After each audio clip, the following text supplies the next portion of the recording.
Good morning to all student. हम पढ़ रहे हैं 7th क्लास की सोशल स्टडी, जिसका हम फर्स्ट पार्ट पढ़ रहे थे हिस्ट्री का फर्स्ट चैप्टर हम लोग पढ़ रहे थे tracing change through and 1000 years. इसमें हमने यहाँ में आए विभिन्न क्षेत्रों के बारे में पढ़ा। यहाँ पर कौन कौन से विदेशी यहाँ पर आए थे, किस प्रकार का चेंज किया था उसके बारे में पढ़ा था, और हम new social and political group के बारे में पढ़ रहे थे। आज हम आगे पढ़ेंगे।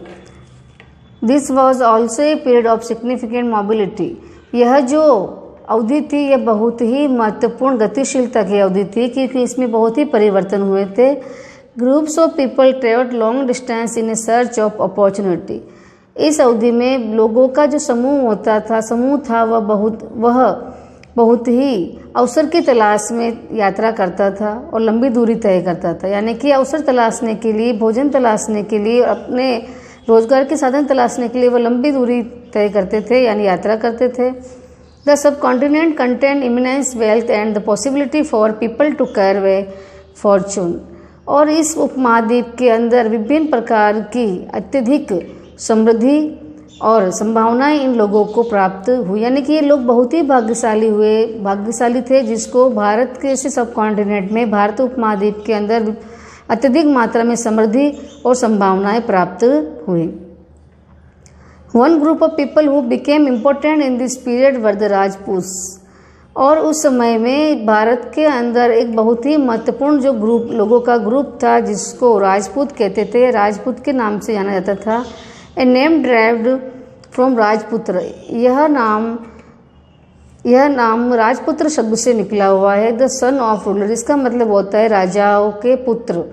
Between the 8th and 14th century the term was used more generally to address the group of warriors who claimed Kshatriya caste status.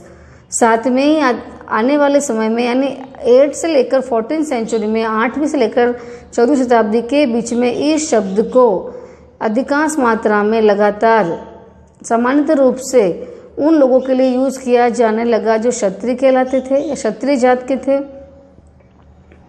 The term include not just ruler and chieftains but also soldiers and commanders who served in the armies of various monarchs or the subcontinent।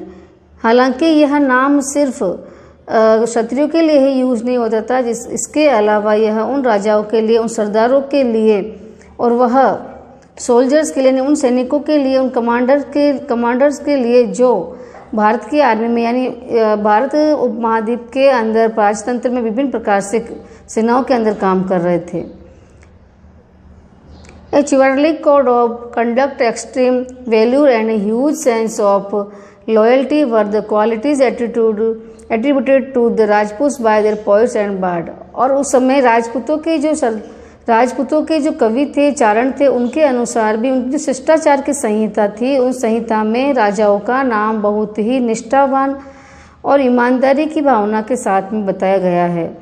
Other groups of people such as Marathas, Sikhs, Jat, Ahoms and Kayasth also used the opportunity of the time to become politically significant.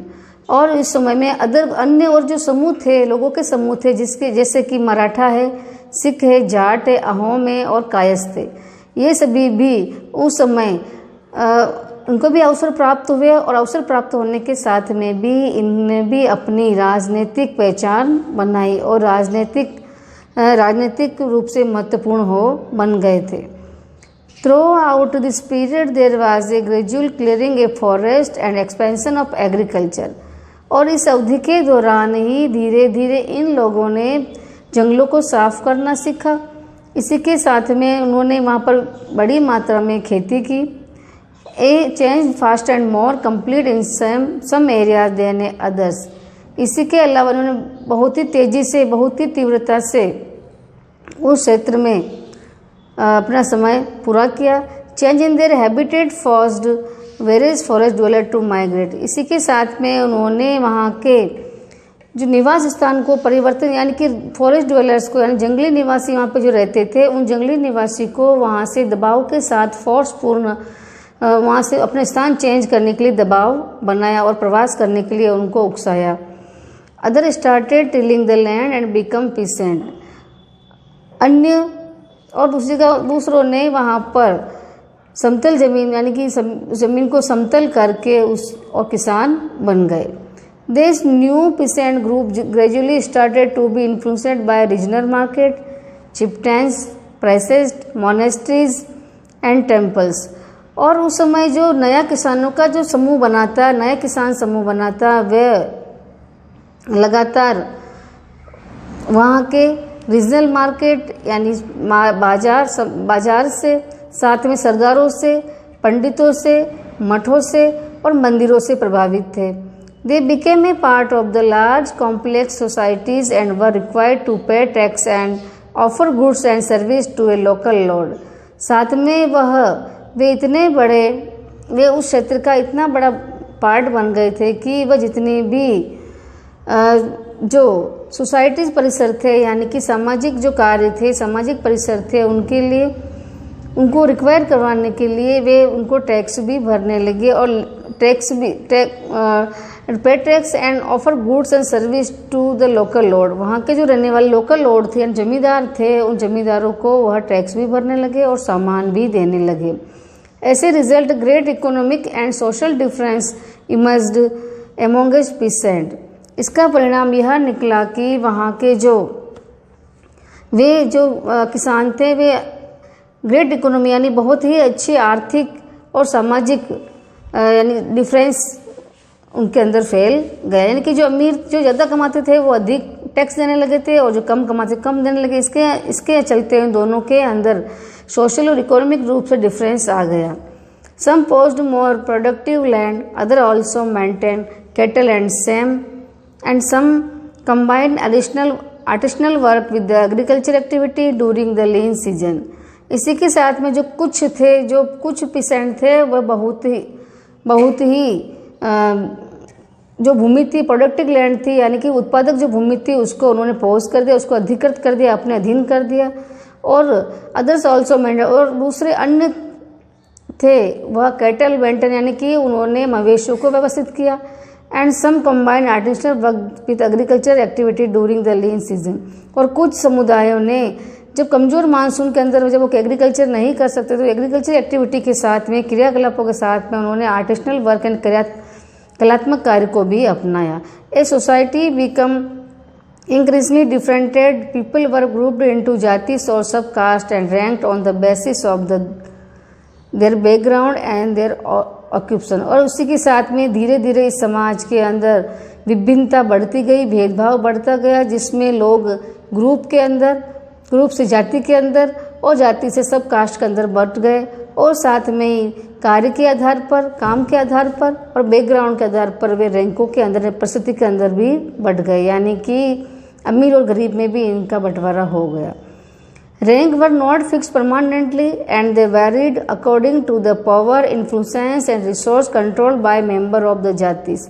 जो rank होती थी यानी परिस्थिति होती थी, वह परिस्थिति जो स्थिति होती थी वह स्थिति पक्की स्थायी नहीं होती थी, यानी परमानेंट नहीं होती थी। एंड दे वेरिड, वह अलग होती थी किसके आधार पर, शक्ति के आधार पर, प्रभाव के आधार पर, और उस जाति के मेंबर के अंडर में कितने यानी नियंत्रण में कितने रिसोर्स संसाधन हैं, कितनी शक्तियां हैं और कितने प्रकार के उसकी वैल्यूज पावर है, इसके आधार पर उसको रैंक दी जाती थी। The status of the same jati use to vary from area to area. अब वहाँ पर रहने वाले जो जाति थी उस जाति की स्थिति एक समान थी, परंतु प्रत्येक क्षेत्र में उसकी स्थिति अलग अलग बताई जाती थी। Jatis format their own rules and regulation to manage the conduct of their members. जो जाति थी वो जाति ने अपने स्वयं के विभिन्न प्रकार के नियम और रेगुलेशन, कायदे बनाए थे और उनको मैनेजमेंट करना, उनको मानना, उनका आचरण करना वह उनके मेंबर्स का काम था। यानी उसके मेंबर उन सभी आचरणों का, रेगुलेशन का फॉलो करते थे। This regulation were enforced by an assembly of elder describe in some areas as jati panchayat. इसी के साथ में they regulation were enforced by यानी जो रेगुलेशन थे वह असेंबली, एल्डर्स यानी जो बड़े बुजुर्ग होते थे, वृद्ध होते, उनकी एक सभा होती थी, उस सभा के द्वारा इन रेगुलेशन को मनवाया जाता था, चलने शुरू किया जाता था। Describe in some areas as the jati panchayat. कुछ क्षेत्र में इस जो असेंबली थी इसको जाति पंचायत के नाम से भी जाना जाता था, but this jati were also required to follow the rules of their village. लेकिन जो जाति थी वह अपने गाँव, several village were governed by chieftains. कुछ जो गांव थे वह गांव, उन गांव में सरदारों का आदेश चलता था या उन सरदारों के द्वारा प्रशासन उस गांव का चलाया जाता था। Together they were just one small unit of A state. इसी के साथ में वे सभी उस राज्य के एक स्मॉल इकाई के या छोटी सी इकाई के तत्व थे। बाकी हम कल पढ़ेंगे। थैंक्स।